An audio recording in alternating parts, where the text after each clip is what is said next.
7 years ago, I held my husband's hand as the machines beeped around his hospital bed, and I made a decision that would save his life and destroy mine. I'm Sarah, and if you're watching this from your bedroom at 2 a.m. wondering how people can be so cruel, comment below and tell me where you're tuning in from, because what I'm about to tell you will make you question everything you thought you knew about love and sacrifice. The fluorescent hospital lights buzzed overhead as Dr. Martinez explained that Marcus needed a kidney transplant within 6 months, or he would die. The polycystic kidney disease had ravaged his body faster than anyone expected. At 32, my husband looked like a ghost of the man I'd married 4 years earlier. His skin had turned a sickly yellow, his eyes were sunken, and every breath seemed to require tremendous effort. I remember the exact moment I knew what I had to do. Marcus was sleeping, his chest rising and falling in shallow, labored breaths, when I turned to Dr. Martinez and said the words that would change everything. Test me. I want to donate my kidney. The doctor's eyebrows shot up. Sarah, this is a major decision. You need to understand the risks. But I cut him off. He's my husband. We promised in sickness and in health, right? I tried to laugh, but it came out hollow. Besides, people live perfectly normal lives with one kidney. I've done my research. That night, I called my sister Jenny and told her about my decision. The silence on the other end of the line stretched so long, I thought the call had dropped. Sarah, she finally said, her voice tight with worry. Are you absolutely sure about this? It's major surgery. What if something goes wrong? Nothing's going to go wrong, I insisted, pacing around our small apartment. And even if it did, I can't just watch him die when I have the power to save him. I love him, Jen. I love him more than I love myself. Those words feel so naive now, so painfully innocent. If you've ever loved someone so completely that you'd literally give them a piece of yourself, hit that subscribe button, because this story is about to take turns that will make your heart race. The compatibility tests came back positive. I was a perfect match, something that only happens about 25% of the time between spouses. The doctors called it miraculous. Marcus cried when they told us, actual tears streaming down his gaunt cheeks as he pulled me into his arms. I don't deserve you, he whispered into my hair. I promise I'll spend the rest of my life making this up to you. I believed him. God help me. I believed every word. The weeks leading up to the surgery were filled with a strange mixture of terror and hope. Marcus seemed to come alive just knowing that salvation was coming. His appetite returned slightly. He started talking about the future again, making plans for the trips we'd take once he recovered. We'll go to Italy, he said one evening as we sat on our couch, his head in my lap. Remember how we always talked about seeing the Amalfi Coast? We'll rent one of those little Vespas and drive along the cliffs. I ran my fingers through his thinning hair, trying to memorize the feeling. That sounds perfect. And maybe, he continued, his voice getting softer, maybe we'll finally start that family we've been talking about. My heart swelled. We'd been trying to conceive for over a year before he got sick. The stress and medications had put those dreams on hold, but hearing him mention children again felt like a promise that our life together was just beginning. The night before the surgery, I couldn't sleep. I lay next to Marcus, listening to his breathing, watching the way the moonlight fell across his face. He looked so peaceful, more peaceful than he'd looked in months. I pressed my hand to my lower back, over the kidney that would soon be his, and whispered a prayer to whatever force might be listening. Please let this work.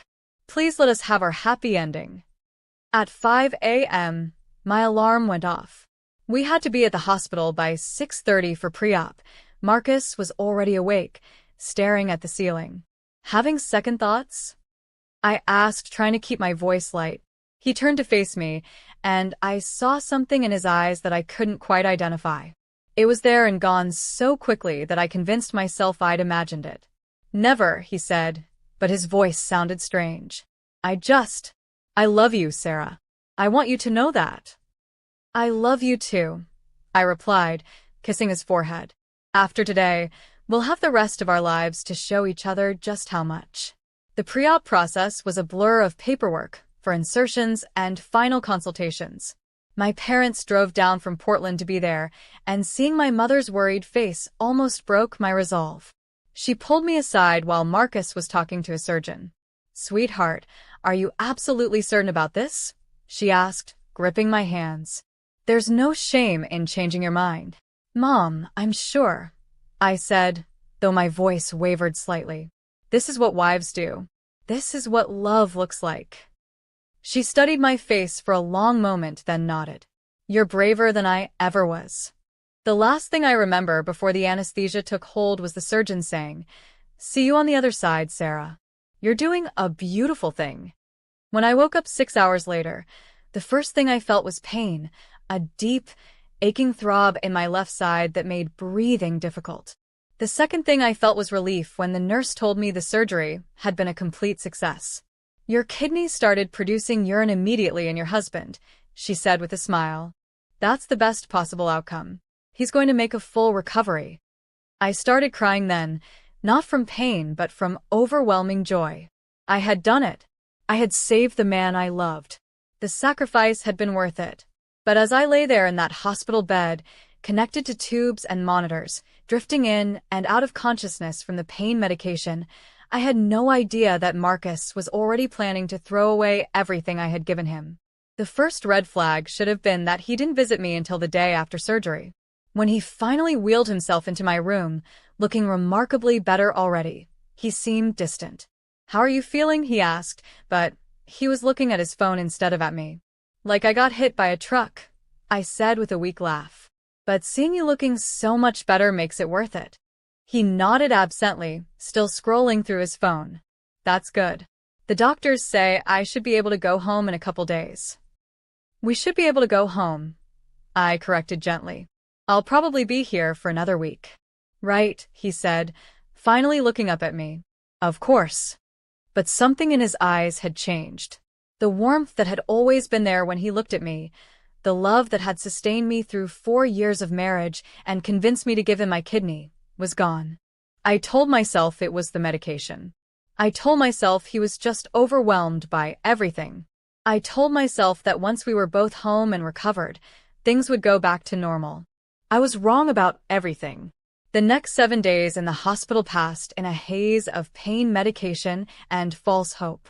Marcus visited me exactly twice more, once to bring me a wilted bouquet of grocery store flowers, and once to discuss practical matters about my recovery.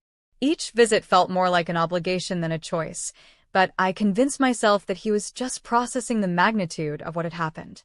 My sister Jenny visited every day, bringing homemade soup and gossip from her job at the marketing firm. She noticed what I was too drugged and hopeful to see. "He seems different," she said carefully on day 4, after Marcus had left following a 10-minute visit where he'd spent most of the time checking his phone. "He's recovering too," I defended, shifting uncomfortably in the hospital bed. The incision site throbbed constantly, a reminder of what I'd given up. "This has been traumatic for both of us." Jenny's expression was skeptical, but she didn't push. Instead, she helped me walk the halls, celebrating small victories like being able to make it to the bathroom without help or eating solid food without nausea. She was the one who held my hand during the painful physical therapy sessions, who braided my greasy hair when I couldn't lift my arms high enough to do it myself. "Where's Marcus?" the physical therapist asked on day 6 when Jenny was helping me practice walking upstairs. "He had a follow-up appointment," I lied smoothly. The truth was, I had no idea where he was. He'd stopped answering my texts that morning, and when I called, it went straight to voicemail. That night, alone in my hospital room, I stared at the ceiling and tried to push down the growing knot of anxiety in my chest. The woman in the bed next to me had been visited by her husband 3 times that day. He'd brought their children, helped her eat dinner, and fallen asleep in the uncomfortable chair beside her bed. I pressed the call button and asked the nurse if there were any messages for me. "Nothing today, hon," she said with a sympathetic smile. "But I'm sure he'll be by tomorrow." He wasn't. On day 7, Dr. Martinez came to discuss my discharge. I would be going home with restrictions. No lifting anything over 5 pounds for 6 weeks, no driving for 2 weeks, and careful monitoring of the surgical site for signs of infection. "You'll need help at home," he explained, making notes on my chart. Simple things like grocery shopping, cooking, cleaning. Is your husband prepared to take care of you during recovery? Of course, I said, though the words felt like ash in my mouth. I hadn't heard from Marcus in over 24 hours. When the discharge nurse wheeled me to the hospital entrance, I expected to see our blue Honda Civic waiting at the curb. Instead, I saw Jenny's red SUV. My sister got out and hurried over, her face tight with an emotion I couldn't read. "Where's Marcus?" I asked as she helped me into the passenger seat. "He asked me to pick you up," she said, not meeting my eyes. "He said he had some things to take care of." The drive home was silent except for the soft radio and my occasional gasps of pain when we hit bumps. Our apartment building looked exactly the same, but something felt different as Jenny helped me slowly climb the stairs to the second floor. I fumbled with my keys at the door, my hands still shaky from the anesthesia and pain medication. When I finally got it open, the first thing I noticed was how clean everything was. Too clean. The kind of clean that happens when someone is preparing for something. Marcus was sitting at our small dining table, still looking healthier than I'd seen him in months. My kidney was working perfectly in his body. The color had returned to his skin, his eyes were bright, and he'd already gained back some of the weight he'd lost. "Welcome home," he said, but his voice sounded hollow. "Thanks," I replied, confused by his formal tone. "Jenny, do you mind helping me to the bedroom? I need to lie down." "Actually, Sarah," Marcus interrupted, "we need to talk first." Something in his voice made my blood freeze. Jenny's hand tightened on my arm, and I realized she already knew whatever was coming. "Can it wait?" I asked weakly. "I'm really tired, and the pain medication is wearing off." "No," he said firmly. "It can't wait." He reached into a manila folder that was sitting on the table and pulled out a thick stack of papers. Even from across the room, I could see the official letterhead. "Marcus," I whispered, my legs suddenly unable to support me. Jenny caught me as I swayed. "I've filed for divorce," he said, his words cutting through the air like a blade. "These are the papers. You need to sign them." The world tilted sideways. I felt Jenny's arms around me, heard her sharp intake of breath, but everything seemed to be happening underwater. The pain in my side, which had been manageable moments before, suddenly flared into agony. "You're kidding," I said, though I knew he wasn't. Marcus had never been good at jokes. "This is some kind of sick joke, right? I just gave you my kidney a week ago." "I know what you gave me," he said, standing up from the table. "And I'm grateful. But Sarah, I haven't been happy in this marriage for a long time." "A long time?" I repeated, my voice rising despite the pain it caused in my chest. "How long is a long time, Marcus? Was it before you got sick? Was it while I was researching kidney donation? Was it when I was lying on that operating table?" His jaw tightened. "Don't make this harder than it has to be." "Harder?" I laughed, a broken, hysterical sound. "You think this could possibly be harder? I gave you a piece of my body to save your life, and you're repaying me by destroying mine." Jenny was guiding me toward the couch, whispering soothing words, but I couldn't hear her over the rushing in my ears. This couldn't be happening. This wasn't possible. "I never asked you to donate your kidney," Marcus said coldly. The words hit me like a physical blow. I doubled over, clutching my side, and for a moment I couldn't tell if the pain was from the surgery or from my heart literally breaking. "You never asked," I repeated slowly. "But you said yes. You said you'd spend the rest of your life making it up to me." "I was grateful," he said. "I am grateful.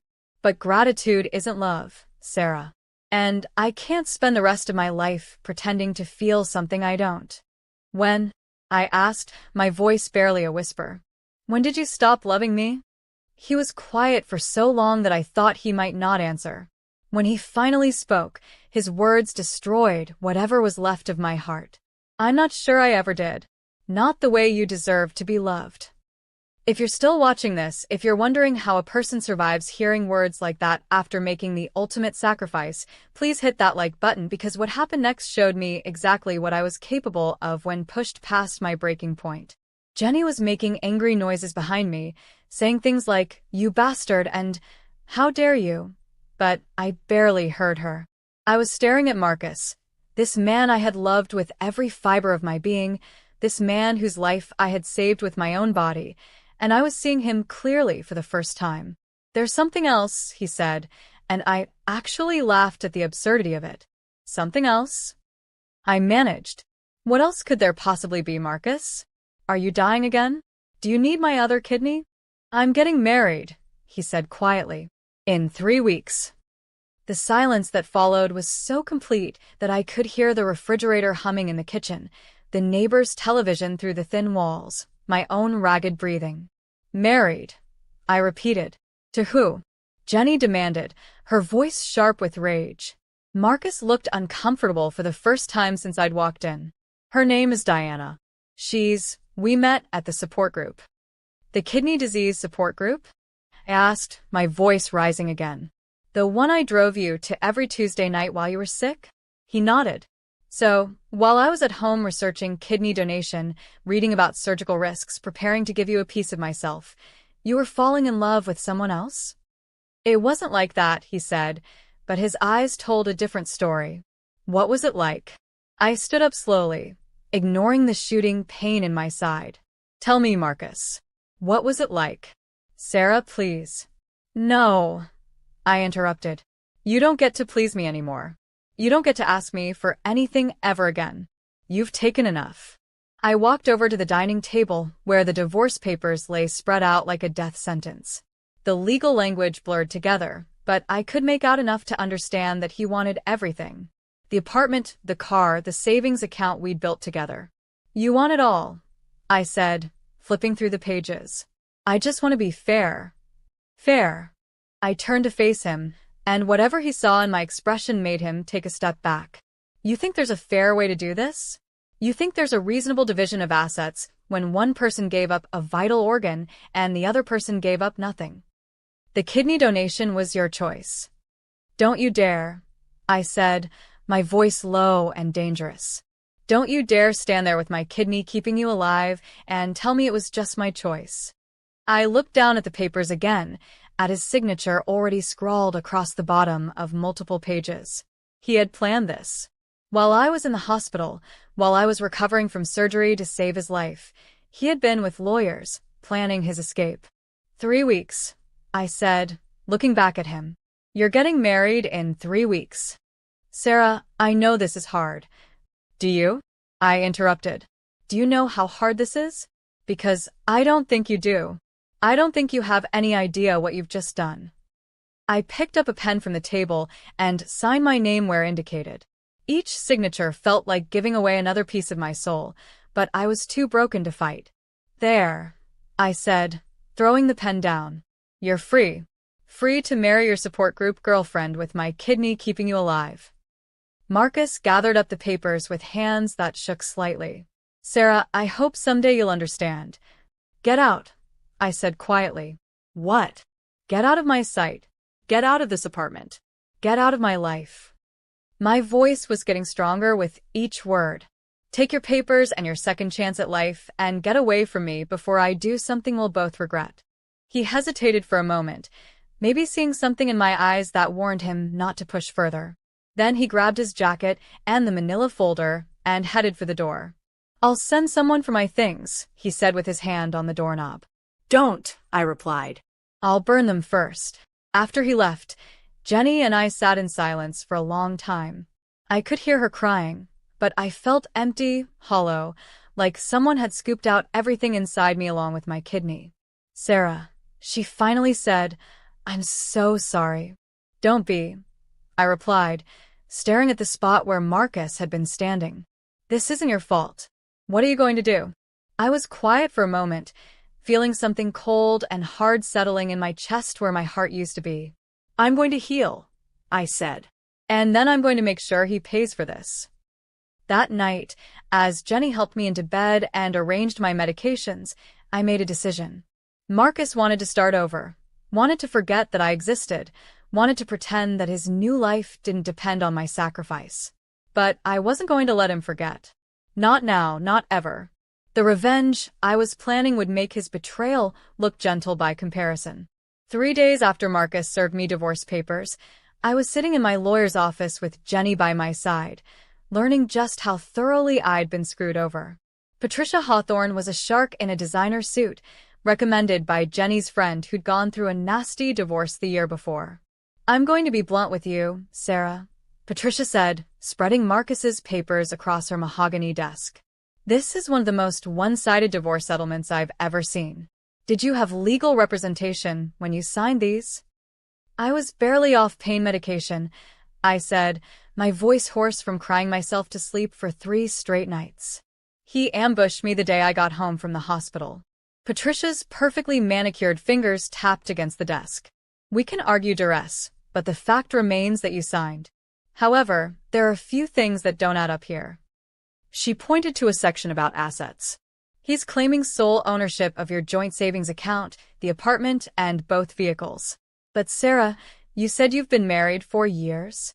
"Yes, and I worked the whole time he was sick. I paid all the bills while he was on medical leave." "Then there should be a record of your contributions to these assets. We can fight this, but I need you to gather documentation. Bank statements, employment records, anything that shows you financially supported the household." I nodded, though the thought of diving into paperwork while recovering from major surgery felt overwhelming. "There's something else," Patricia continued. "The timeline here is suspicious. He filed these papers the day after your surgery. That means he was planning this while you were literally giving him your kidney." The words hit me like a physical blow. I'd suspected it, but hearing it confirmed by a legal professional made it real in a way that shattered something deep inside me. "Can we use that?" Jenny asked, her hand squeezing mine. "Morally, it's reprehensible," Patricia said. "Legally, it's not relevant to the division of assets. But Sarah, if you're determined to fight this, there might be other angles we can explore." After we left the lawyer's office, Jenny drove me to the bank where Marcus and I had kept our joint accounts. I was still moving slowly, each step sending shockwaves through my healing incision, but I was determined to see just how deep his betrayal ran. The bank manager, a middle-aged woman named Mrs. Chun who'd helped us open our accounts when we first got married, looked genuinely shocked when I explained the situation. "He cleaned out the savings account yesterday," she said, pulling up our account history on her computer. "Transferred everything to an account in his name only." "How much?" I asked, though I was afraid of the answer. $47,000. I felt the blood drain from my face. $47,000.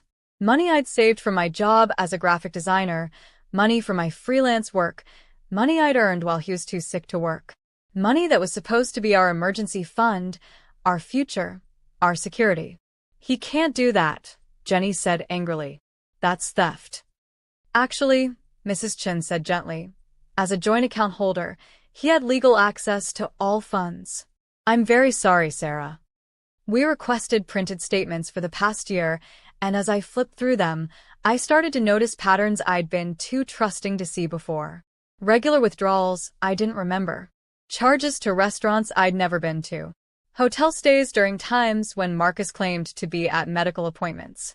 "Jenny, look at this," I said, pointing to a charge from 6 months ago. "The Riverside Inn.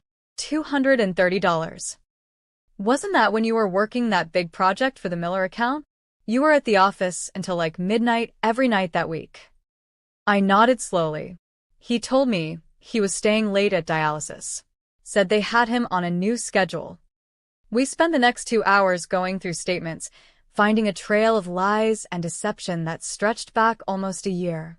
Hotels, dinners for 2, even charges to a jewelry store just 3 weeks before my surgery. "He bought her an engagement ring," I whispered, staring at the $1,000 charge from Brennan's fine jewelry. While I was getting blood tests to see if I could give him my kidney, he was buying another woman an engagement ring. If you've ever discovered that your entire life was built on lies, that the person you trusted most in the world was systematically deceiving you, please share this video, because what I discovered next was about to change everything. That evening, Jenny helped me set up my laptop on the kitchen table. My side ached too much to sit at my desk for long periods, but I was determined to find out everything I could about Diana, the woman who was marrying my husband with my kidney. It didn't take long. Diana Reeves, 28 years old, worked as a nurse at St. Mary's Hospital. Her Facebook profile was mostly private, but what I could see made my stomach churn. Photos of her and Marcus together, dating back 8 months. 8 months. I'd been considering kidney donation for 9 months. "Look at this," I said to Jenny, who was making tea in the kitchen. I pointed to a photo of Diana and Marcus at a beach, both smiling and tan, dated just 6 weeks before my surgery. Jenny came over and looked at the screen. "Wait, when was this taken?" "July 15th.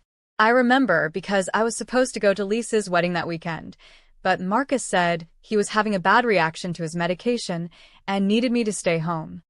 "Sarah," Jenny said quietly, "you missed Lisa's wedding to take care of him, and he was at the beach with another woman?" I kept scrolling, my heart breaking with each photo. There was Marcus looking healthier and happier than I'd seen him in years, his arms around a petite brunette with kind eyes and a warm smile. There was Diana posting about finding love in unexpected places with a photo of them holding hands. There was Marcus commenting on her photos with heart emojis and sweet messages. "Here," I said, clicking on a photo from 3 months ago. "Read the caption." Jenny leaned in.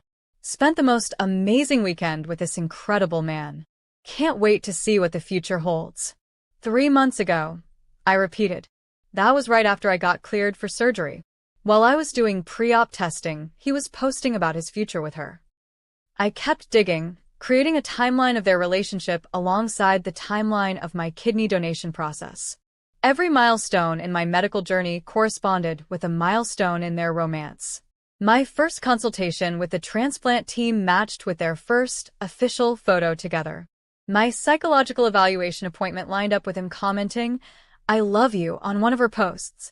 "Sarah, stop," Jenny said gently. "This is just torturing yourself." "No," I said, my voice getting stronger. "This is evidence." I opened a new document and started typing, creating a detailed timeline of Marcus's deception. Dates, locations, expenses, lies. By midnight, I had a comprehensive record of exactly how he'd betrayed me. But I wasn't done. The next day, despite Jenny's protests that I should be resting, I drove myself to St. Mary's Hospital. The pain medication made me slightly dizzy, but I was determined to see Diana Reeves with my own eyes. I sat in the parking lot for an hour before I saw her. She was even prettier in person, with an easy laugh and a confident stride. She was talking to another nurse as they walked to their cars, and I could hear fragments of their conversation. "Can't believe the wedding is so soon," the other nurse was saying.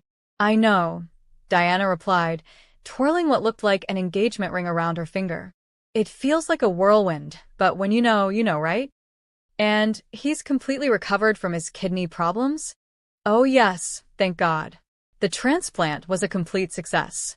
He got it from a close family friend who volunteered." A family friend. That's how Marcus had described me to the woman he was marrying. A family friend. I sat in my car and cried until my chest ached almost as much as my surgical site. Then I drove home and began planning my revenge. That night, I called my cousin David in Seattle. David was a private investigator who specialized in divorce cases, and I needed someone with his skills to help me dig deeper into Marcus and Diana's relationship. "Sarah, I'm so sorry," he said after I explained the situation. "This is beyond cold. What do you need me to do?" "I need you to find out everything," I said. When their relationship really started, what they've been telling people, whether she knows about the kidney donation. Everything. "I can do that, but Sarah, what's your endgame here? Are you trying to get evidence for the divorce?" I was quiet for a moment, staring at the photos I'd printed out and spread across my coffee table.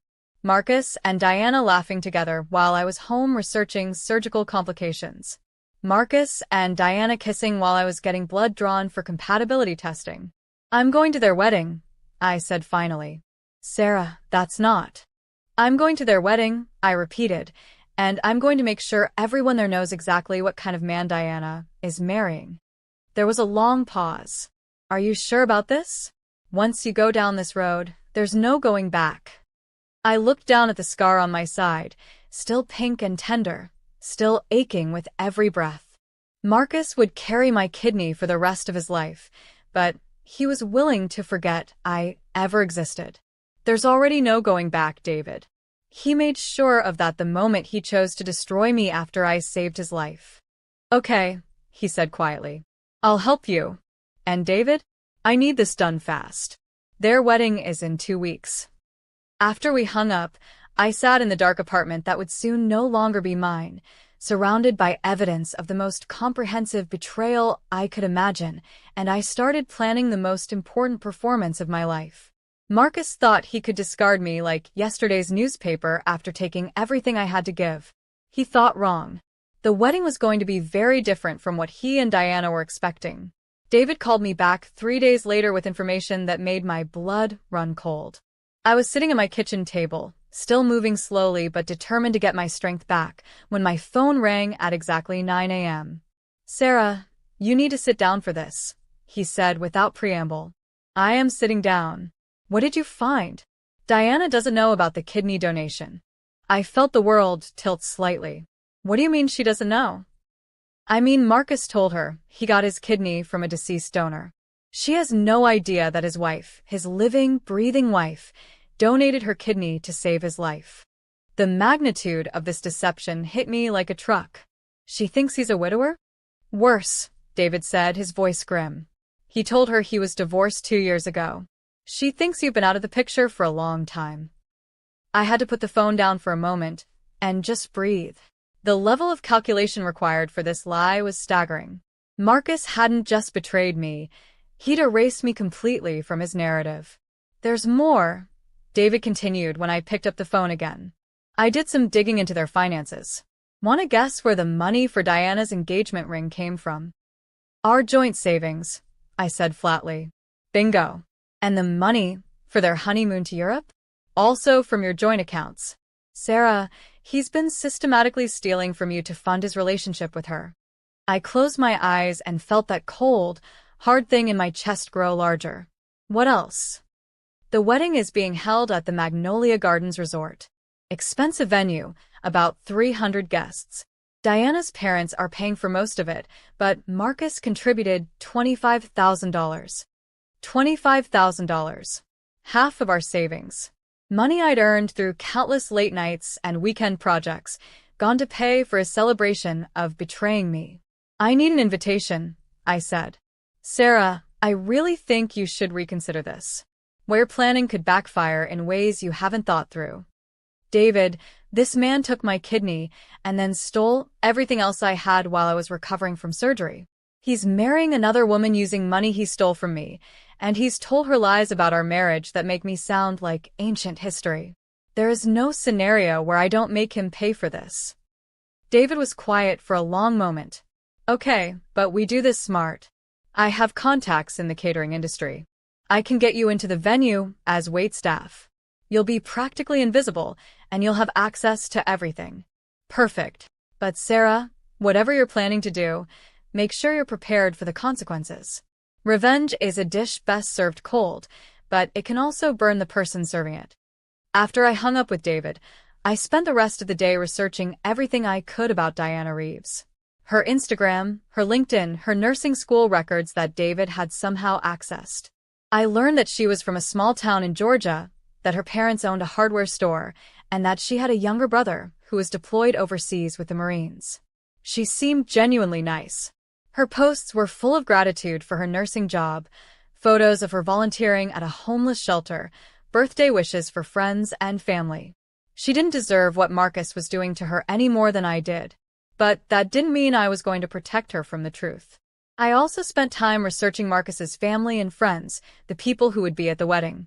His parents, who had always treated me like their own daughter. His brother Jake, who'd been my friend since college. His coworkers, neighbors, college buddies. People who knew me, who knew our marriage, who would be shocked to discover he was remarrying so soon after his life-saving surgery.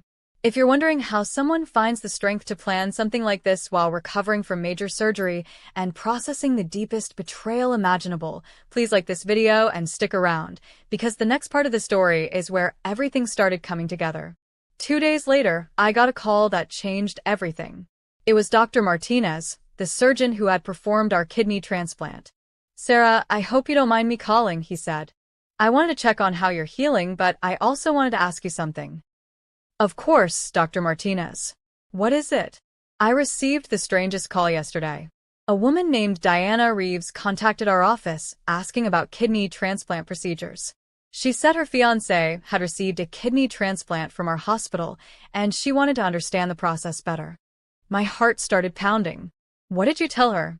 Well, that's the thing. She mentioned her fiancé's name, Marcus Chun, and I immediately recognized it. But when I looked at his file, it clearly shows that his kidney came from a living donor. His wife, specifically. You. I felt like I couldn't breathe. What exactly did she ask you? She wanted to know about the deceased donor program, how organs are matched, that sort of thing. Sarah, I think there's been some kind of miscommunication. This woman believes her fiancé received his kidney from someone who had died. There's been no miscommunication, Dr. Martinez, I said quietly. Marcus lied to her. The silence on the other end of the line stretched for so long, I thought the call had dropped. I'm sorry, he finally said. Did you say he lied to her? Marcus is divorcing me. He served me papers a week ago, 3 days after I was discharged from the hospital. He's marrying Diana in 10 days, and apparently, he's told her that he received his kidney from a deceased donor. My God, Dr. Martinez whispered. Sarah, I'm so sorry.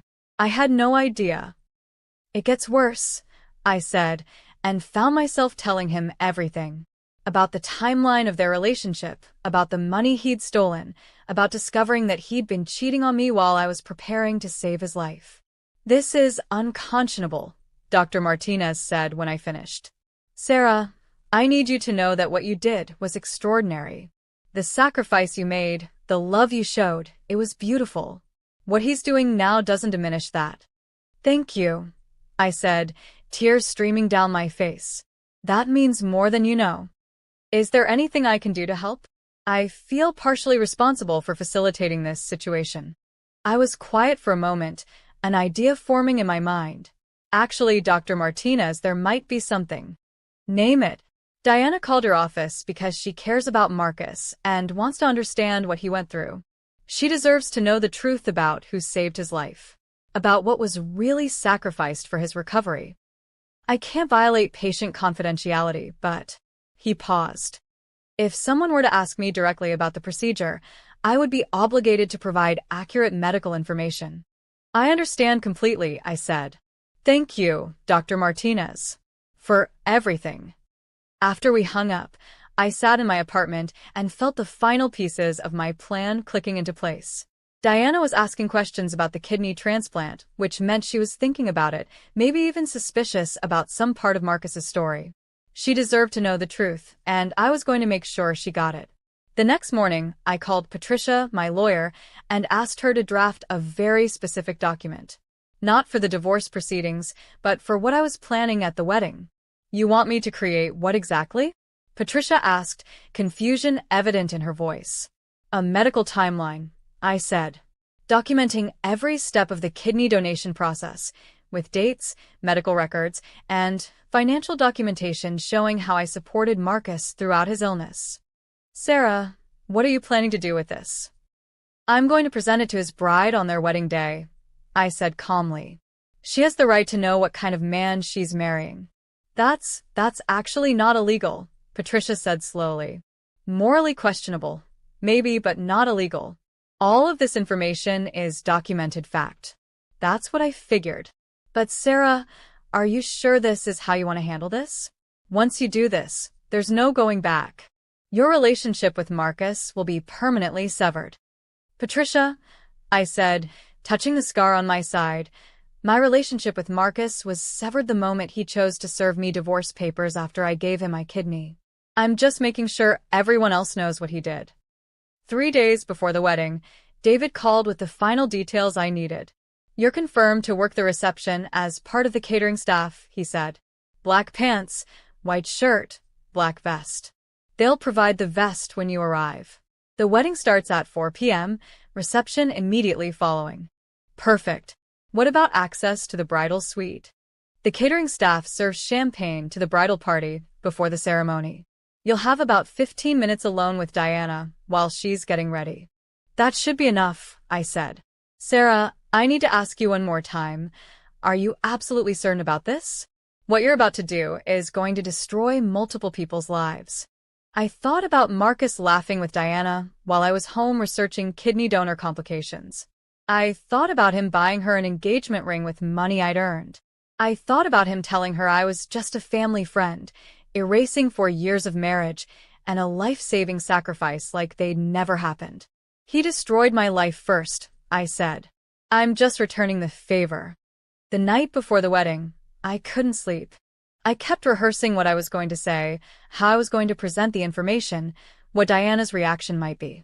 I'd prepared for every scenario I could think of: anger, disbelief, tears, even the possibility that she might refuse to listen. What I hadn't prepared for was the possibility that she might already suspect something. I spent the hours before dawn organizing my evidence one final time. Bank statements showing Marcus's deception, medical records documenting my kidney donation, photos of Marcus and Diana together during my recovery period, a timeline showing the overlap between their relationship and my sacrifice. I also wrote Diana a letter, explaining everything in my own words. Not angry or vindictive, just honest. I told her about the day I decided to donate my kidney, about the surgery, about waking up to discover that the man I'd saved was already planning to leave me. I told her about the money he'd stolen, the lies he'd told, the way he'd erased me from his history.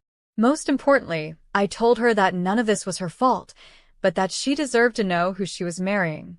At 2 p.m. on Saturday afternoon, I put on my black pants and white shirt, pulled my hair back into a professional bun, and drove to the Magnolia Gardens Resort. My side still ached, but I'd been reducing my pain medication for days to make sure I was sharp and clear-headed for what I had to do. The resort was beautiful, all rolling hills and carefully manicured gardens. Diana had chosen well. It was the kind of place where fairy tale weddings happened, where couples promised forever under flower-covered arches and meant it. It was also the kind of place where fairy tales could be destroyed by the truth. I checked in with the catering manager, got my vest and instructions, and began what would either be the most justified thing I'd ever done or the biggest mistake of my life. But as I walked through those elegant halls, carrying champagne and evidence in equal measure, I knew I was exactly where I needed to be. Marcus had wanted to start his new life by pretending his old one never existed. Today, he was going to learn that some things can't be erased. At 3:15 p.m., exactly 45 minutes before Marcus was supposed to marry Diana with my kidney keeping him alive, I knocked on the door of the bridal suite with a champagne tray in my hands and a manila envelope tucked discreetly under the white linen cloth. "Champagne service," I called out in the cheerful voice I'd been practicing. The door opened, and I came face to face with Diana Reeves for the first time up close. She was even more beautiful than her photos suggested, glowing with that particular radiance that brides have on their wedding day. Her dress was stunning, simple but elegant, with delicate lace sleeves and a flowing train. She looked like she belonged in a magazine. "Oh, wonderful," she said with a warm smile. "The girls will love this. Come in." I stepped into the suite, my heart hammering so hard I was sure she could hear it. 3 other women, bridesmaids, I assumed, were scattered around the room in various stages of wedding preparation. One was touching up her lipstick, another was adjusting the train of Diana's dress, and the third was on her phone, probably posting Instagram stories of the preparation process. "Ladies, champagne," Diana announced, and they all converged on my tray with delighted squeals. I served them each a glass, my hands surprisingly steady despite the magnitude of what I was about to do. The bridesmaids were chattering about how beautiful the ceremony was going to be, how perfect the weather was, how lucky Diana was to have found such an amazing man. "We'll give you a few minutes of privacy to finish getting ready," one of the bridesmaids said to Diana. "We need to check on the flowers anyway." "Perfect." I hadn't even had to ask. As the 3 women filed out of the suite, I turned to Diana, who was standing in front of a full-length mirror, adjusting her veil. "You look absolutely beautiful," I said, and I meant it. "Thank you," she replied, beaming at me in the mirror. I can't believe this day is finally here. I feel like the luckiest woman in the world. Diana, I said carefully, setting the champagne tray on a nearby table. Before you go down that aisle, there's something you need to know about the man you're about to marry. She turned around, her expression shifting from happiness to confusion. I'm sorry, what?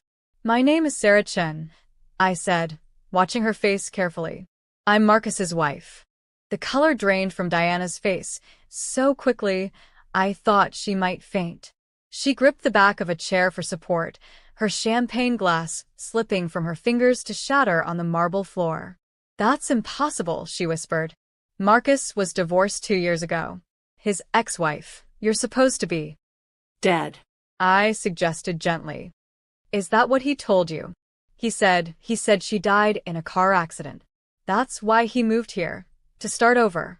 Her voice was getting smaller with each word. I pulled the manila envelope from under the tray and held it out to her. Diana, I'm very much alive. And 6 weeks ago, I donated my kidney to save Marcus's life. She stared at the envelope like it was a snake that might bite her. This isn't real. This is some kind of sick joke. I wish it were, I said softly. But it's not.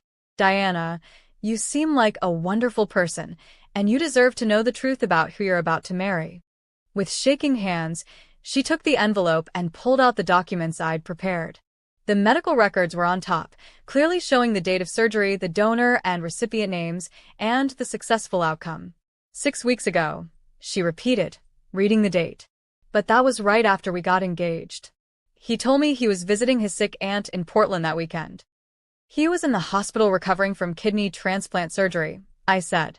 Surgery to receive the kidney I donated to save his life. Diana sank into a chair, still clutching the medical records. She flipped through the other documents, the timeline of Marcus's deception, the bank statements showing how he'd stolen our savings to pay for their relationship, photos of them together during my recovery period. This says you were married in September 2019, she said, pointing to our marriage certificate. We've been together for 8 months. He told me he'd been single for 2 years. He's been lying to both of us, I said.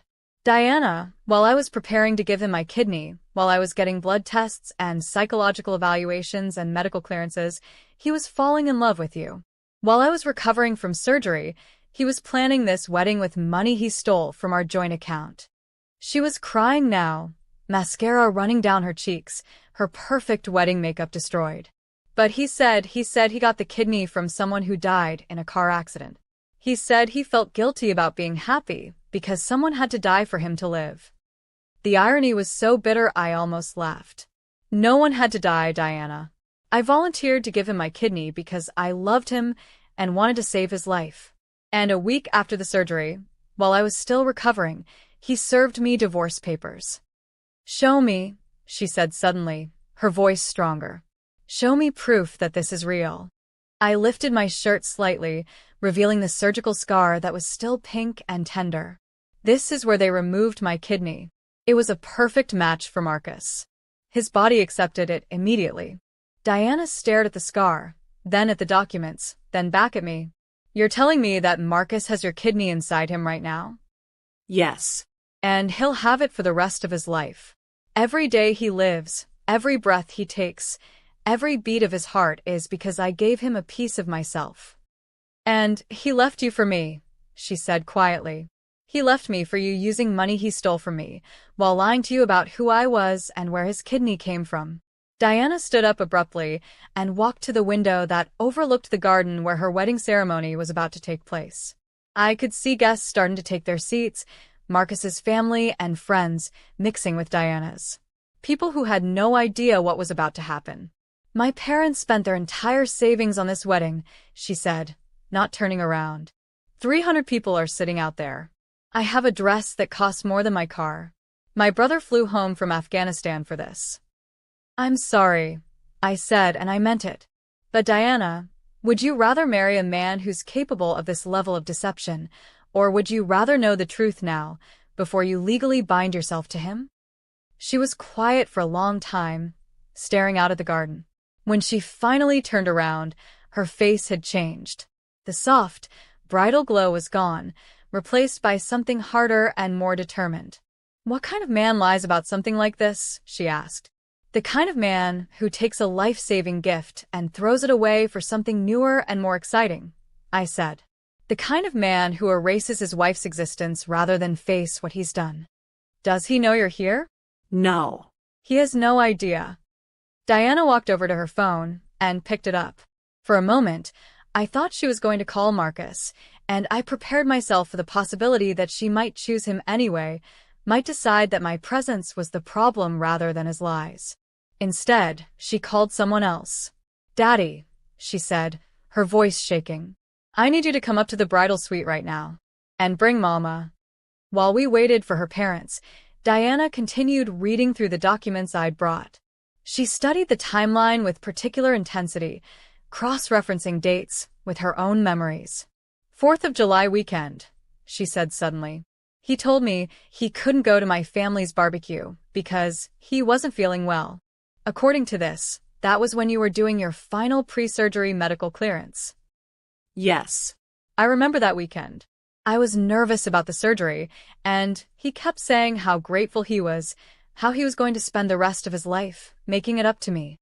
Labor Day weekend, he said he had to work late every night that week. "But this shows you were in the hospital." "He visited me twice in 7 days," I said. "Both times, he spent more time on his phone than talking to me." "And our engagement party," Diana continued, her voice getting stronger with anger. "September 15th. According to this, that was exactly 1 week after your surgery. The day he served me divorce papers." There was a knock on the door, and Diana's parents entered. Her father was a big man with kind eyes and calloused hands, clearly someone who'd worked hard his whole life to provide for his family. Her mother was small and elegant, with Diana's same warm smile.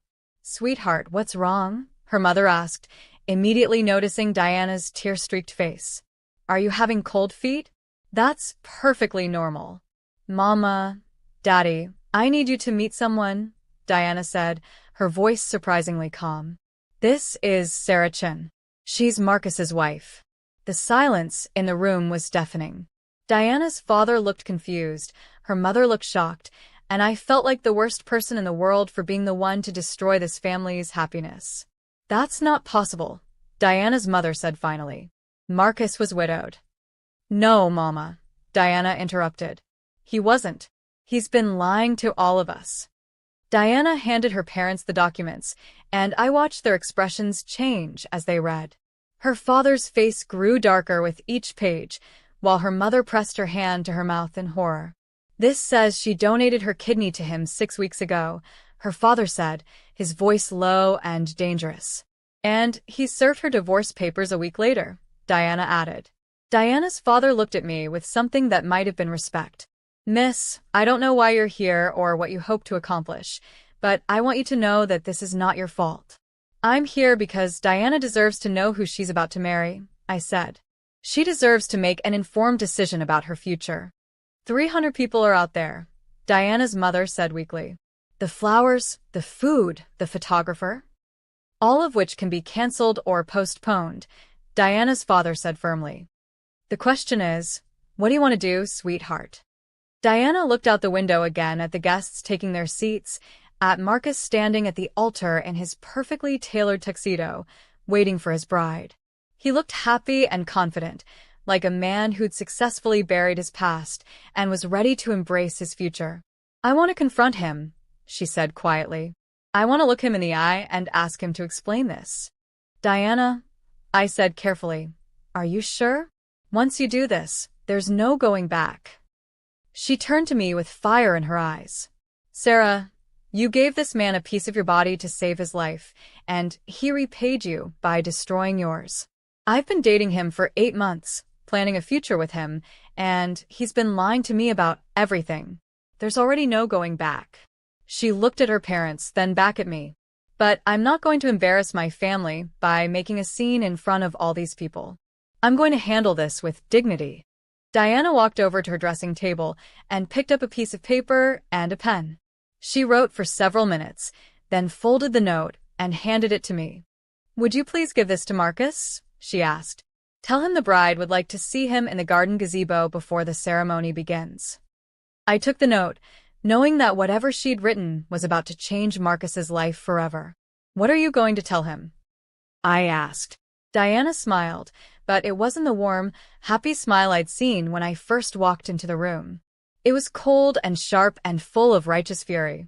I'm going to give him the chance to tell me the truth.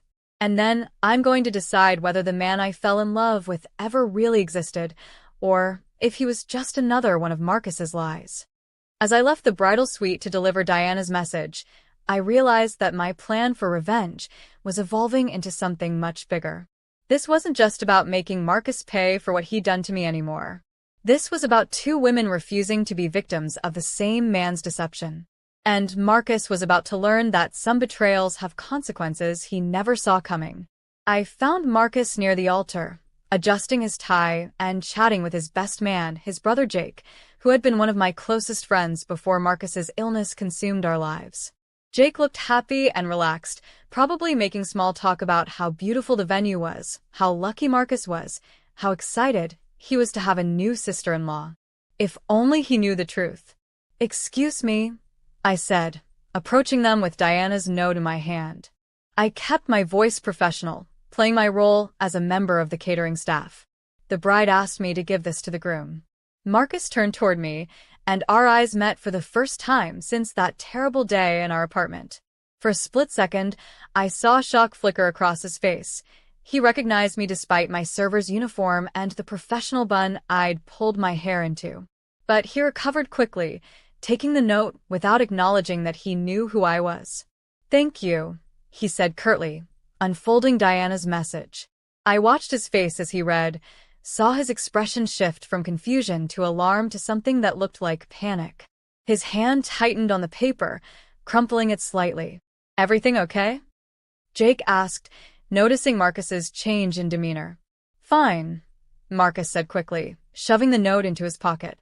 "Diana just wants to see me before the ceremony. Pre-wedding jitters, you know?" But I could see the sweat beading on his forehead, the way his jaw had tightened. He knew. Somehow, he knew that his carefully constructed web of lies was about to unravel. "The bride is waiting in the garden gazebo," I said, maintaining my professional tone. "She asked for privacy." Marcus nodded and started walking toward the gardens, his stride just a little too fast, a little too tense. Jake called after him, saying something about being back in time for the processional, but Marcus was already out of earshot. I followed at a distance, my heart pounding with anticipation. This was it. This was the moment when Marcus would have to face the consequences of his choices. The gazebo was tucked away in a secluded corner of the garden, surrounded by blooming roses and jasmine. Diana was already there, still in her wedding dress, but with her veil removed. She looked like a bride in a fairy tale, except this particular fairy tale was about to become a nightmare. I positioned myself behind a large oak tree where I could hear their conversation but remain unseen. I needed to witness this confrontation, needed to see Marcus finally forced to confront the truth about what he'd done. "Diana," Marcus said as he approached the gazebo, his voice artificially cheerful. "You look absolutely stunning. Is everything okay?" "Your notes seemed." "Sit down, Marcus," Diana interrupted, her voice calm but cold. He sat across from her on the gazebo's built-in bench, and even from my hiding spot, I could see the tension in his shoulders. "I had an interesting conversation a few minutes ago," Diana continued, "with someone I thought was dead." Marcus went very still. "What are you talking about?" "Your wife, Marcus. Your very much alive wife, who apparently gave you her kidney 6 weeks ago." The silence stretched between them like a physical thing. I could hear birds singing in the trees, guests chattering in the distance, the sound of my own heart hammering against my ribs. "Diana, I can explain," Marcus finally started. "Can you?" she interrupted. "Can you explain how you told me your ex-wife died in a car accident when she's actually very much alive? Can you explain how you told me you received your kidney from a deceased donor when it actually came from the woman you were married to? Can you explain how you've been lying to me about literally everything for 8 months? It's not what you think. It's not what I think." Diana's voice was rising now, her composure starting to crack.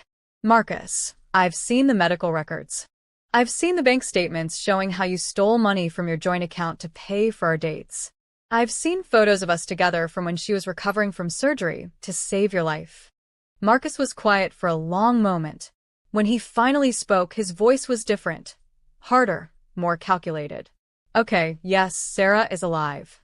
And yes, she donated her kidney. But Diana, you have to understand. Our marriage was over long before the surgery. We were just going through the motions. The kidney donation was her attempt to fix something that was already broken. I pressed my hand to my mouth to keep from gasping. Even now, even caught in his lies, he was trying to manipulate the narrative. So, you let her give you her kidney knowing you were going to leave her? Diana asked, her voice incredulous.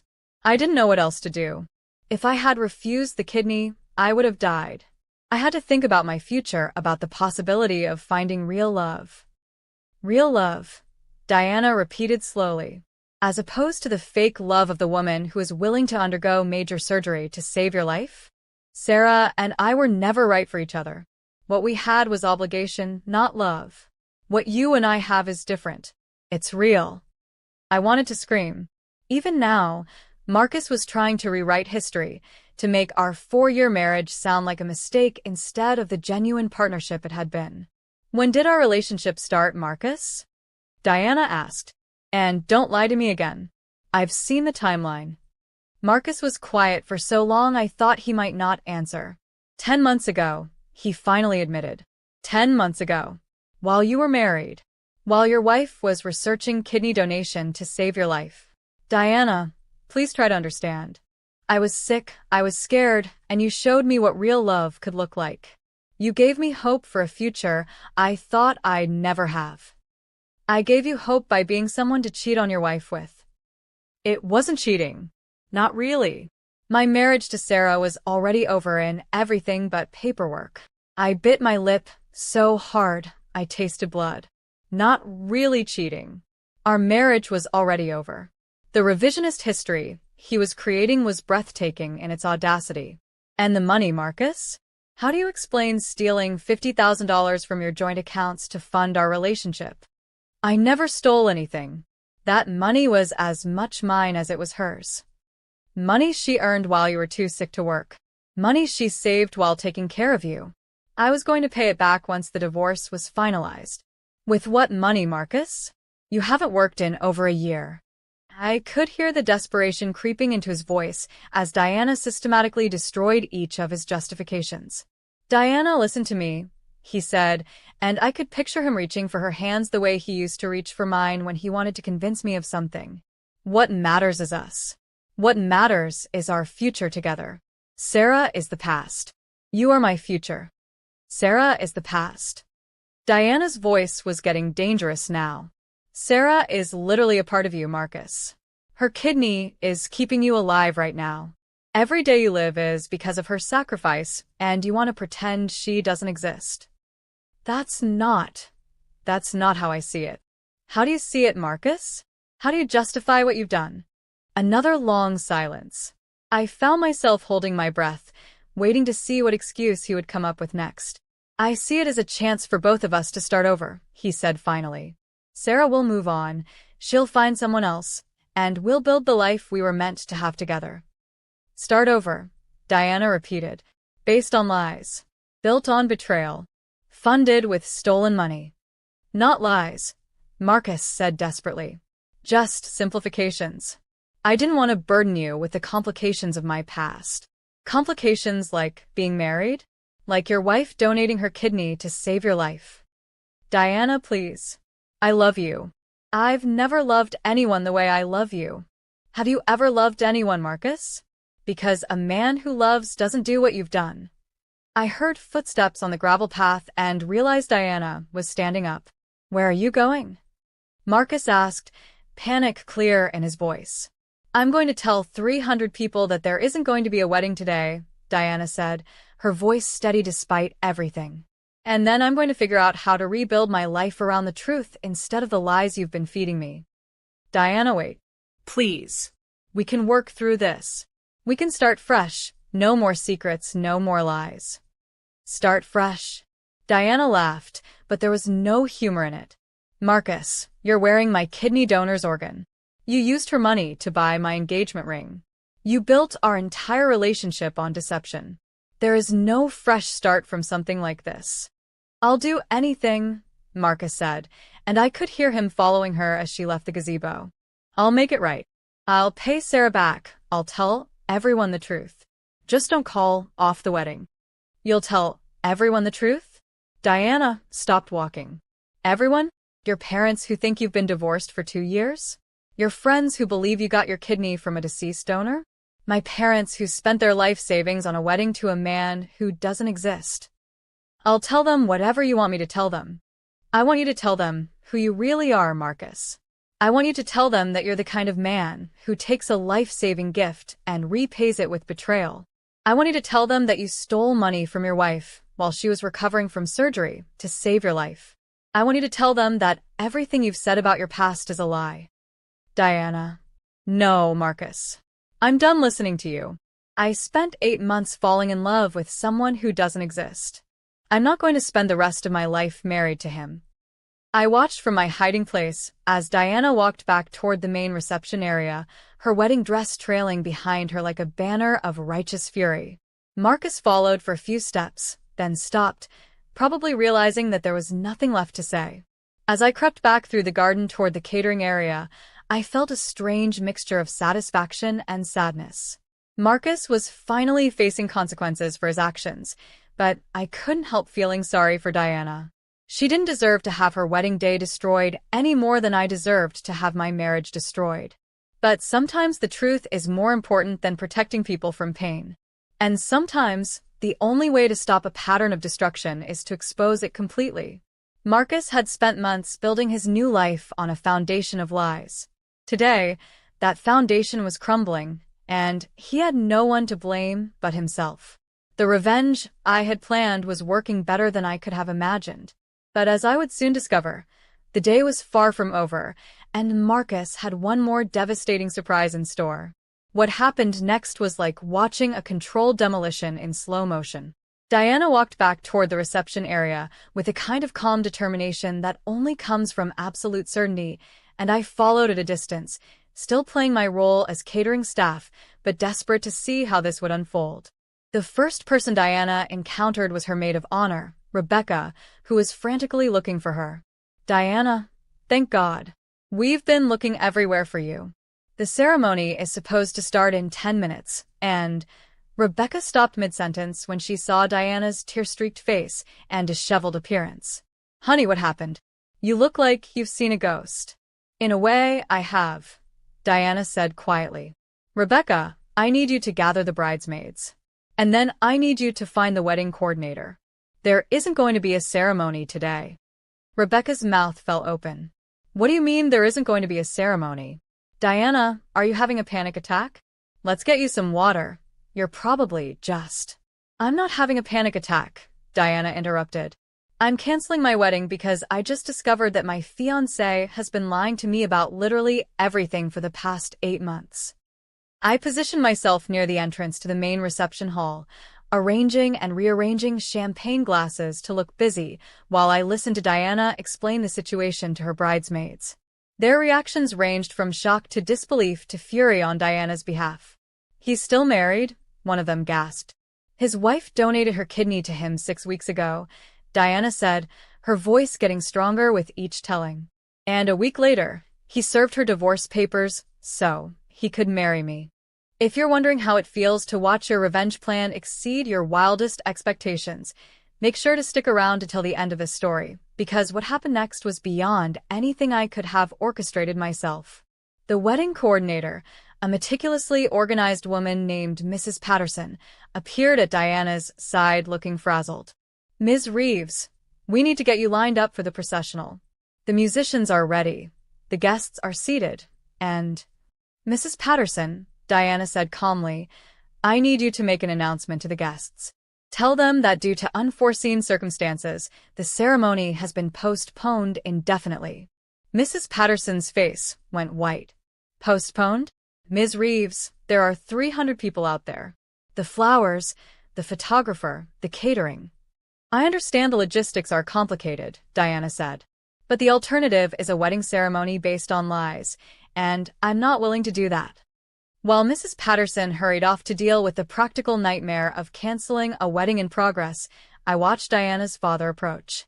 His face was grim, and he was holding his cell phone. "Sweetheart," he said to Diana, "I just got off the phone with my lawyer.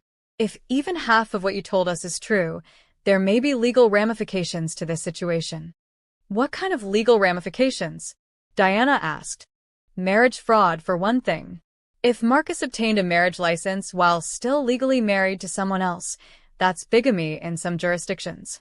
And the financial theft from his joint accounts with his current wife could be prosecuted as well." I felt a chill run down my spine. I hadn't considered that Marcus's actions might be criminal, not just morally reprehensible. "Daddy, I don't want to press charges," Diana said. "I just want to get away from this mess." "I understand, sweetheart. But his current wife might feel differently." His current wife. That was me. And hearing someone refer to me that way made me realize that despite everything that had happened, I was still legally married to Marcus.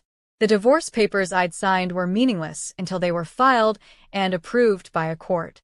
As if summoned by the chaos, Marcus appeared at the edge of the reception area. He looked disheveled, his perfect wedding day composure completely shattered. His tie was askew, his hair messed up, and there was a wild look in his eyes that I'd never seen before. He spotted Diana talking to her father and made a beeline for them, pushing through clusters of confused wedding guests who were starting to realize something was seriously wrong. "Diana, please," he said loudly enough that nearby guests turned to stare. "Don't do this. We can work through this." "Work through what, Marcus?" Diana's father stepped between his daughter and Marcus, his voice carrying the kind of authority that comes from years of protecting his family. "Work through the fact that you're already married? Work through the fact that you've been lying to my daughter for 8 months. A murmur rippled through the nearby guests. Marcus's parents, who had been chatting with Diana's mother near the gift table, stopped their conversation and started walking toward the commotion. "Mr. Reeves, please," Marcus said, his voice getting desperate. "This is all a misunderstanding. My marriage to Sarah has been over for years. The paperwork is just a formality." "The paperwork is just a formality?" Diana stepped around her father, her voice carrying clearly across the reception area.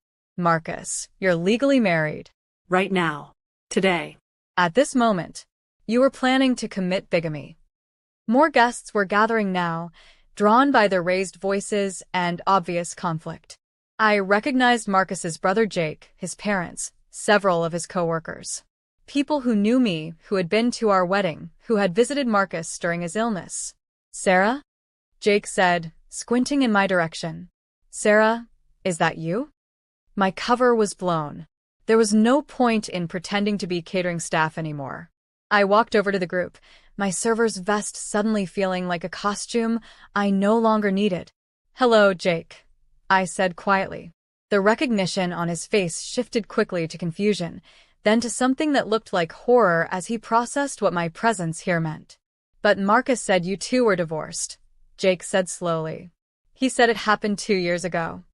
"I was served divorce papers 8 days ago," I said, loud enough for the growing crowd to hear. 3 days after I was discharged from the hospital following surgery to donate my kidney to save Marcus's life. The silence that followed was deafening. I watched as faces in the crowd shifted from confusion to shock to disgust as people put the pieces together. Marcus's mother, a woman who had always treated me like her own daughter, pushed through the crowd toward me. "Sarah, honey," she said, tears starting in her eyes. "Is this true? Did you donate your kidney to Marcus?" "Yes," I said simply, lifting my shirt slightly to show the surgical scar that was still pink and healing. 6 weeks ago. Marcus's mother pressed her hand to her mouth, staring at the evidence of my sacrifice. Then she turned to look at her son with an expression I'd never seen before, a mixture of disappointment and revulsion that made Marcus take a step backward. "You let her give you her kidney, and then you left her for another woman?" she asked, her voice barely above a whisper. "Mom, it's not that simple." "It's exactly that simple," she interrupted, her voice getting stronger. Sarah gave you a piece of her body to save your life, and you repaid her by destroying hers. Diana's mother, who had been standing nearby looking overwhelmed by the chaos, walked over to me. "You're Sarah," she said, not asking but confirming. "You're the one who saved his life." "Yes, ma'am." "And he was planning to marry my daughter, while still married to you?" "Yes, ma'am." Diana's mother turned to look at Marcus, with an expression that could have frozen hell. "Get away from my daughter. Get away from my family. Get away from this place before I call the police." "Mrs. Reeves, please let me explain." "Explain what?" Diana's father stepped forward, his hands clenched into fists. "Explain how you were going to commit bigamy using money you stole from your wife. Explain how you lied to my daughter about being widowed." "There's nothing to explain, son. There's only what you did, and what you did is unforgivable." The crowd was growing larger now, with wedding guests abandoning their seats to see what was happening. The string quartet had stopped playing, the photographer was capturing everything with wide eyes, and Mrs. Patterson was frantically trying to figure out how to manage the complete breakdown of the event she'd been hired to coordinate. "Ladies and gentlemen," Diana said, raising her voice to address the crowd, "I owe all of you an apology and an explanation." The chatter died down as everyone focused on the bride who was supposed to be walking down the aisle at that very moment. "There will be no wedding today," Diana continued, her voice clear and strong despite the tears on her cheeks. "I have just learned that the man I was about to marry has been lying to me about fundamental aspects of his life. He is currently married to a woman who donated her kidney to save his life 6 weeks ago. He told me she was dead. He told me his kidney came from a deceased donor. He used money stolen from their joint accounts to fund our relationship." The murmur that rippled through the crowd was like a wave breaking. I saw people looking at Marcus with expressions ranging from shock to disgust, saw his friends and family members backing away from him as if his deception was contagious. "Furthermore," Diana continued, "I have learned that our entire 8-month relationship began while he was still married and while his wife was preparing to undergo surgery to save his life. Everything I thought I knew about this man was a lie." Marcus was looking around frantically, as if searching for someone who might support him, someone who might believe his version of events. But there was no one. The evidence was too overwhelming, the timeline too clear, the cruelty too obvious. "This is insane," he said, his voice cracking. "Sarah, tell them. Tell them our marriage was already over. Tell them the kidney donation was your idea." All eyes turned to me. This was my moment, my chance to speak my truth in front of everyone who mattered in Marcus's life. "Our marriage wasn't over, Marcus," I said, my voice carrying clearly across the silent crowd. "We were working through your illness together. I researched kidney donation for months, underwent extensive medical and psychological testing, and chose to give you my kidney because I loved you and wanted to save your life." I paused, looking directly at him. I believed we were partners. I believed we were fighting this disease together. I had no idea you were falling in love with someone else while I was preparing to make the ultimate sacrifice for you. But you have to admit our marriage had problems. Every marriage has problems, Marcus. But most spouses don't solve them by cheating, lying, stealing, and abandoning their partner after receiving a life-saving organ transplant. The crowd was completely silent now, hanging on every word. I could see Marcus's character witnesses, his family, friends, co-workers, all looking at him like they'd never seen him before. "I want everyone here to understand something," I continued. "Diana is not the villain in this story. She was lied to just as comprehensively as I was. She believed she was in love with a widower who had received his kidney from a deceased donor. She had no idea he was married, no idea where his kidney really came from, no idea that her engagement ring was purchased with money stolen from his wife's account." I looked at Diana, who was watching me with something that might have been gratitude. Diana deserves to know the truth about who she was about to marry. You all deserve to know the truth about who Marcus really is. Because the man who would do this to someone who saved his life is not someone anyone should trust with their heart, their future, or their life. The silence stretched for what felt like hours but was probably only seconds. Then Marcus's father, a man I'd always respected, walked over to his son. "Come with me," he said quietly. We're leaving. Now. Dad, you have to understand.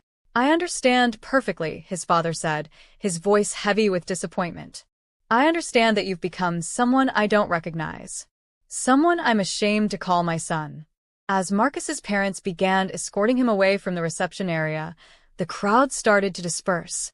Some guests were leaving entirely, others were lingering to talk in small groups about what they'd just witnessed. Diana walked over to me, still in her beautiful wedding dress, her makeup ruined, but her eyes clear. "Thank you," she said simply. "For what?" "For saving me from making the biggest mistake of my life." We stood there for a moment, two women who had been betrayed by the same man, who had both given him everything and received destruction in return. "What will you do now?" I asked. Diana looked around at the elaborate wedding decorations, the abandoned altar, the guests who were slowly realizing there would be no celebration today. "I'm going to change out of this dress," she said. "I'm going to hug my parents and thank them for loving me enough to support me even when it cost them everything. And then I'm going to figure out how to rebuild my life based on truth instead of lies." She paused, studying my face. "What about you? What happens now?" I thought about the apartment I'd have to move out of, the divorce proceedings that would now be much more complicated, the long process of healing from both surgery and betrayal. "I'm going to make sure Marcus faces real consequences for what he's done," I said. "Not just social embarrassment, but legal consequences. And then I'm going to move on with my life, knowing that I did everything right and he did everything wrong." "Good," Diana said firmly. "He doesn't deserve to get away with this."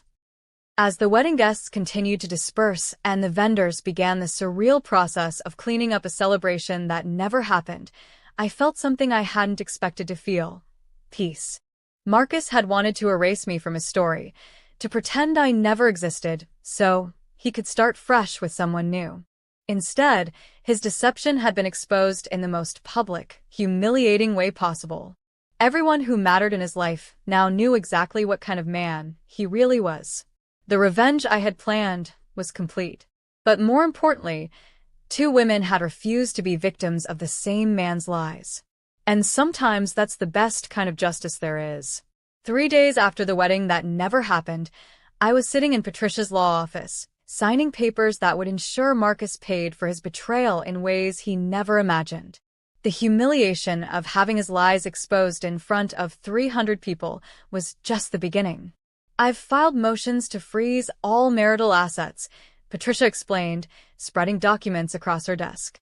"Given the evidence of financial misconduct and the fact that he attempted to commit bigamy, the judge is likely to be very sympathetic to your case." "What does that mean in practical terms?" I asked, still moving carefully due to my healing surgical site. "It means Marcus can't touch any joint accounts, can't sell any shared property, and can't make any major financial decisions without court approval. It also means we can pursue criminal charges for theft if you decide to go that route." I thought about Marcus, probably holed up in some hotel room, his perfect new life in ruins. Part of me felt sorry for him, but then I remembered the callous way he'd served me divorce papers while I was still recovering from surgery to save his life. "File the criminal charges," I said. Patricia nodded approvingly. "I was hoping you'd say that.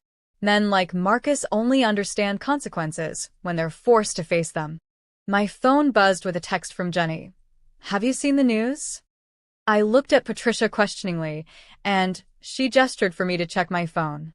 I opened my browser and searched for Marcus's name, not sure what I expected to find.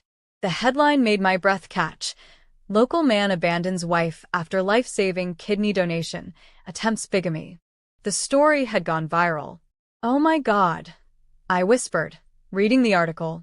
Someone at the wedding had recorded Diana's announcement and posted it on social media.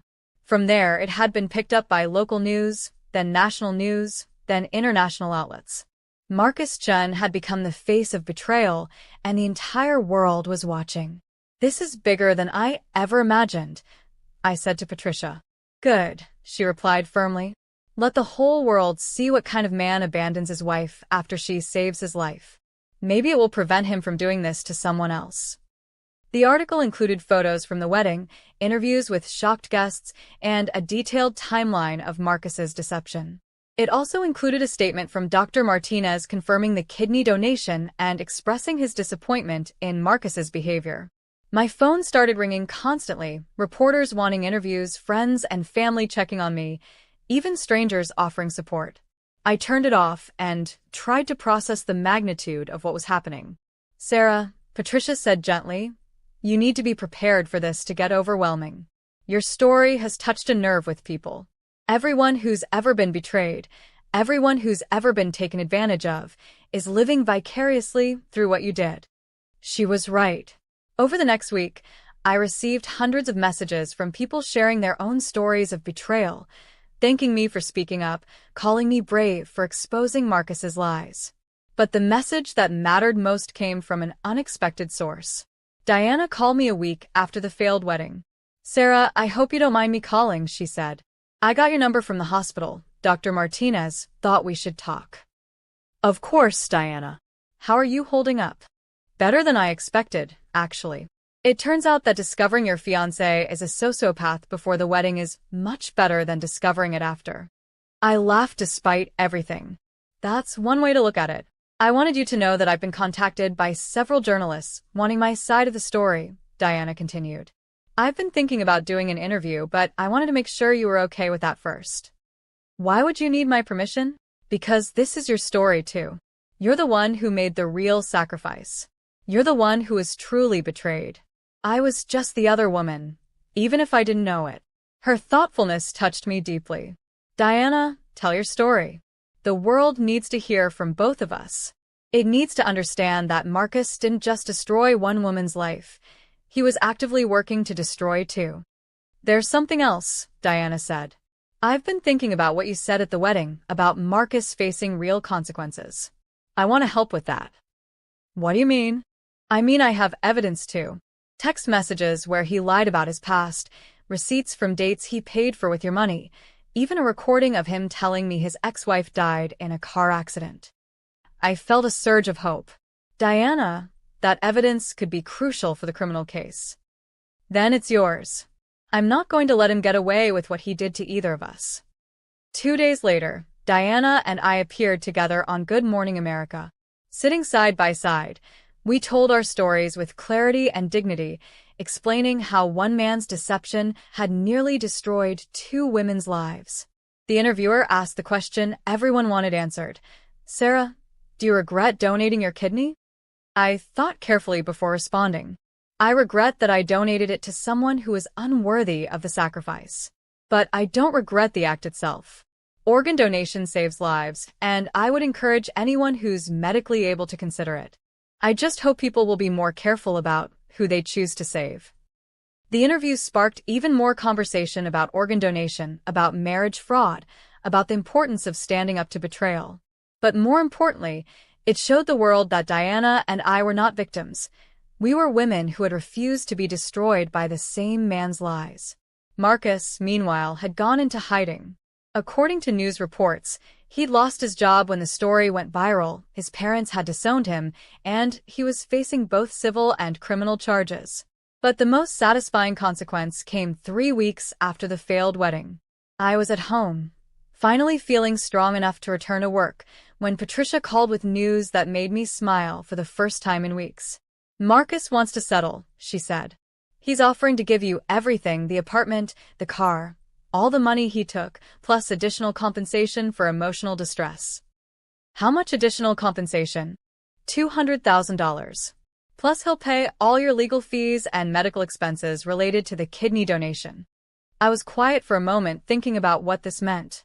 Marcus was essentially paying me for the kidney he'd taken, for the betrayal he'd inflicted, for the life he'd tried to destroy. "Take it," I said. "But I want one more thing in the settlement." "What's that?" "I want him to make a public apology. A real one, where he admits what he did and takes full responsibility for his actions. And I want him to make a substantial donation to an organ donation awareness organization in my name." "I think we can make that happen." A month later, Marcus's public apology appeared in newspapers and on television stations across the country. Reading it, I could hear the defeat in his words, the recognition that his actions had consequences he could never have imagined. I want to publicly apologize to my wife, Sarah Chin, for the unconscionable way I treated her after she saved my life through kidney donation, the statement read. I also want to apologize to Diana Reeves, who deserved honesty and received only lies. My actions were selfish, cruel, and unforgivable. I will spend the rest of my life trying to make amends for the pain I caused. The statement concluded with an announcement that Marcus had donated $50,000 to the National Kidney Foundation in my name. As I read his words, I felt the last of my anger finally drain away. Marcus had lost everything: his fiancée, his family, his job, his reputation, his future. He would carry my kidney for the rest of his life, but he would also carry the weight of what he'd done. Justice had been served, but more importantly, I had learned something about myself. I was stronger than I'd ever imagined, braver than I'd thought possible, and worthy of so much more than Marcus had ever been willing to give me. 6 months after the kidney transplant that was supposed to save our marriage, I was finally free. And for the first time in years, I was excited about what the future might hold. 1 year after I donated my kidney to save my husband's life, I was standing in front of a room full of medical students at Johns Hopkins, telling my story as part of a lecture series on medical ethics. The irony wasn't lost on me. The same sacrifice that had destroyed my marriage had opened doors to a life I never could have imagined. The question isn't whether organ donation is worth the risk, I told the audience, touching the scar that had become a symbol of both my greatest heartbreak and my greatest strength. The question is whether you're prepared for the reality that saving someone's life doesn't guarantee their character, their gratitude, or their love. After my story went viral, I'd been contacted by medical schools, ethics boards, and patient advocacy groups across the country. They wanted to hear from someone who had experienced the ultimate betrayal after making the ultimate sacrifice. My story had become a cautionary tale, but also one of resilience and justice. The speaking fees had allowed me to quit my graphic design job and focus on advocacy work. I'd started a nonprofit organization called Donor Truth, which provided support for living organ donors and worked to prevent donation under false pretenses. We'd already helped dozens of people navigate the complex emotional and legal issues that can arise after organ donation. If you've stuck with me through this entire story, please hit that subscribe button and let me know in the comments what part resonated with you most, because what I'm about to tell you shows that sometimes the worst thing that happens to you can lead to the best thing. Diana had become one of my closest friends. She'd moved back to Georgia after the wedding disaster, but we talked regularly and had even done several interviews together about surviving deception in relationships. She'd started dating again, a kind veterinarian who treated her like the treasure she was, and seemed genuinely happy for the first time since I'd known her. I actually owe Marcus a debt of gratitude, she told me during one of our phone calls. If he hadn't been such a complete sociopath, I might have married him and spent years figuring out what you discovered in one day. Marcus, meanwhile, had completely disappeared from public life. According to the private investigator David, he'd moved to a small town in Montana where he was working as a night security guard and living in a studio apartment. He'd kept his word about the financial settlement and the donation to the Kidney Foundation, but beyond that, he seemed to have accepted that his old life was over. I try not to think about him very often, but when I did, I felt something that surprised me: pity. He would live the rest of his life with my kidney keeping him alive, a daily reminder of the love he'd thrown away and the trust he'd destroyed. That seemed like punishment enough.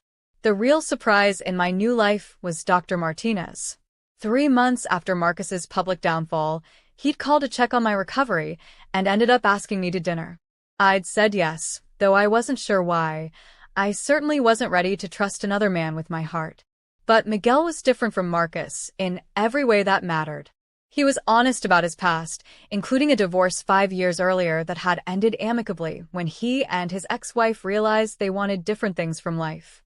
He was transparent about his feelings, patient with my trust issues, and respectful of the boundaries I needed to maintain while I healed.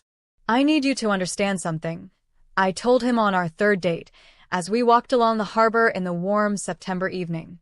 "What Marcus did to me, it broke something in me. I don't know if I'll ever be able to love someone the way I loved him. Miguel stopped walking and turned to face me. Sarah, what Marcus did to you wasn't about love. What you felt for him was love. Pure, selfless, sacrificial love. What he felt for you was ownership, convenience, and eventually indifference. Those aren't the same things. How can I be sure I won't make the same mistake again? Because now you know the difference, he said simply. Now you know what real love looks like, and what it doesn't. Marcus taught you that lesson in the cruelest possible way, but he did teach it to you. We've been dating for 6 months now, and while I wasn't ready for marriage or any grand romantic gestures, I was learning to trust again. Miguel never pushed, never demanded more than I was ready to give, and never made me feel like my caution was a personal failing. He also understood my work in a way that Marcus never had. As a doctor, he'd seen firsthand the courage it took for living donors to make their sacrifice, and he'd also seen how the medical system sometimes failed to protect donors from exploitation. You're doing important work, he told me after I'd given a particularly difficult presentation to a group of transplant surgeons about the need for better psychological screening of potential recipients. People need to hear your story. The hardest part of my new life was the media attention. Even a year later, my story continued to resurface whenever there was news about organ donation or marriage fraud. I'd received thousands of messages from people sharing their own stories of betrayal, and while I was grateful that my experience had helped others, it was emotionally exhausting to carry the weight of so much collective pain. But there were bright spots too. I'd heard from dozens of people who had decided to become organ donors after hearing my story. I'd also heard from women who had found the strength to leave abusive relationships, inspired by my decision to fight back against Marcus's betrayal. One message, in particular, had moved me to tears. It was from a woman named Jennifer, whose husband had cheated on her while she was undergoing chemotherapy for breast cancer. I watched your interview with Diana and realized that I wasn't crazy for feeling betrayed, she wrote. I wasn't asking too much to expect loyalty from someone I'd supported through everything. Your courage to expose what Marcus did gave me the courage to expose what my husband did. I filed for divorce yesterday, and for the first time in months, I feel like I can breathe again. Messages like that reminded me why I'd chosen to make my story public, despite the personal cost. Sometimes the most powerful thing you can do is refuse to suffer in silence. The first anniversary of my kidney donation fell on a Tuesday. I woke up that morning and realized that for the first time in a year, my first thought wasn't about Marcus or the betrayal or the surgery. Instead, I was thinking about the presentation I had to give that afternoon and whether I wanted to have dinner with Miguel afterward. It was a small thing, but it felt monumental. I was finally living in my present instead of his past. That evening, as I sat in Miguel's garden sharing takeout Chinese food and planning a weekend trip to visit Diana in Georgia, I realized something important. I was happy. Not the desperate, clinging happiness I'd felt with Marcus, but a quiet, confident contentment that came from knowing exactly who I was and what I deserved. Penny for your thoughts? Miguel asked, noticing my contemplative mood. I was just thinking about how different my life is now compared to a year ago, I said. A year ago, I thought I knew what love looked like. I thought sacrifice and suffering were the same thing. I thought that if I loved someone enough, they would have to love me back the same way. And now I know that love isn't about what you're willing to sacrifice for someone else. It's about finding someone who would never ask you to sacrifice your dignity, your truth, or your well-being for their convenience. Miguel reached across the table and took my hand. For what it's worth, I think Marcus losing you was the stupidest thing any man has ever done. I smiled, feeling the truth of that statement settle into my bones. It was. But it was also the best thing that ever happened to me. How do you figure? Because if he hadn't betrayed me so completely, I never would have found the strength to fight back. I never would have discovered what I was capable of when pushed to my limit. I never would have learned the difference between loving someone and losing yourself in them. I looked around Miguel's garden, at the flowers he'd planted and tended with care, at the life he'd built with intention and patience, and I felt something I hadn't felt in years. Possibility. Marcus thought he could take my kidney and throw away the rest of me. I continued. He thought I would disappear quietly, that I would accept his version of our story and fade into the background while he lived happily ever after with someone else. But you didn't. No, I didn't. I fought back. I told the truth. I made him face consequences for his actions. And in doing so, I discovered that I'm stronger than I ever imagined. As the sun set over Miguel's garden, I thought about the woman I'd been a year ago, desperate to save a man who was already planning to destroy me, willing to give up a piece of myself for someone who saw me as disposable. That woman was gone, replaced by someone harder and softer at the same time. Someone who knew her worth and wouldn't accept less than she deserved. Someone who had turned the worst betrayal imaginable into a catalyst for the best version of herself. Marcus had taken my kidney, my marriage, my savings, and my naivety. But in the end, I'd taken something much more valuable from him, his ability to harm anyone else the way he'd harmed Diana and me. And that felt like the sweetest revenge of all. The truth is, I probably saved more than Marcus's life when I donated my kidney. I probably saved Diana from years of marriage to a man who was incapable of real love. I definitely saved myself from a lifetime of being married to someone who saw my sacrifice as a weakness instead of a strength. Sometimes the worst thing that happens to you is actually the universe's way of redirecting you towards something better. Sometimes betrayal is just love clearing the path for something real. And sometimes the person who tries to destroy you ends up being the person who frees you to become who you were always meant to be. If you've ever been betrayed by someone you trusted completely, if you've ever given everything to someone who gave you nothing in return, if you've ever wondered whether fighting back is worth the cost, I hope my story shows you that it is. The truth always wins eventually. Justice may be slow, but it's thorough. And the strength you find when you're forced to fight for yourself is a gift that keeps giving long after the battle is over. Subscribe to this channel for more stories about finding strength in the worst moments of your life. Share this video if it resonated with you. And remember, you're stronger than you know, braver than you think, and worthy of so much more than anyone who would betray your trust. Thank you for listening to my story. Thank you for witnessing my truth. And thank you for reminding me that even the darkest chapters can lead to the brightest new beginnings.